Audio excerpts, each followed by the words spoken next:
Long ago, in the village of Darkwood, there was a place no one dared to go, Black Hollow Manor. The locals whispered about strange happenings in the old house, where shadows moved on their own, and eerie lights flickered in the windows at night. No one knew what haunted the manor, but all who ventured there were never the same again. It was on a chilly autumn night that three friends, Emma, Jack, and Leo, dared each other to explore the manor. Armed with lanterns and their nerves of steel, they pushed open the rusty gate and stepped into the unknown. The air was thick with tension, but they were determined to uncover the secrets of Black Hollow. As they stepped inside, the air grew colder. The walls were lined with faded portraits, their eyes seeming to follow the friends wherever they went. Suddenly, a shadow moved across the far wall, quicker than they could react. Jack froze, his lantern trembling in his hand. "Did you see that?" Emma whispered, her voice barely audible. The group entered what seemed to be a library, filled with ancient books and furniture draped in cobwebs. At the center of the room was a large, cracked mirror, reflecting their dimly lit faces. But then, the whispers began. Soft at first, they grew louder, surrounding the friends with a chilling chorus. "Leave this place," the whispers hissed.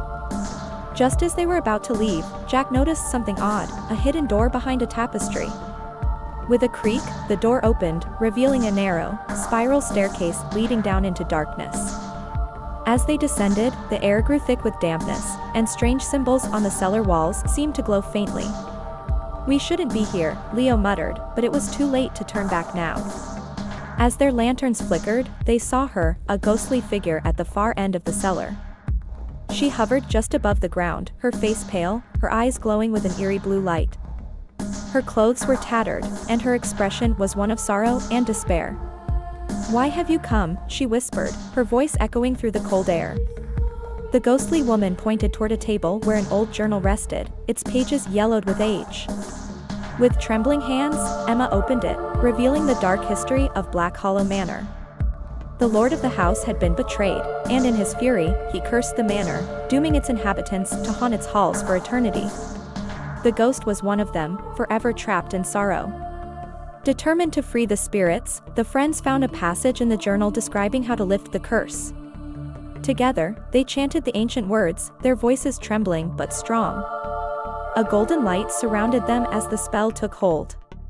The ghostly woman began to fade, a peaceful expression finally crossing her face. The curse was broken. As the first light of dawn broke over Black Hollow Manor, the friends stood in silence. The fog began to lift, and for the first time in centuries, the manor was no longer a place of darkness. Its curse had been lifted, and the spirits were free. With heavy hearts but a sense of accomplishment, they left the manor behind, knowing they had uncovered its forgotten history.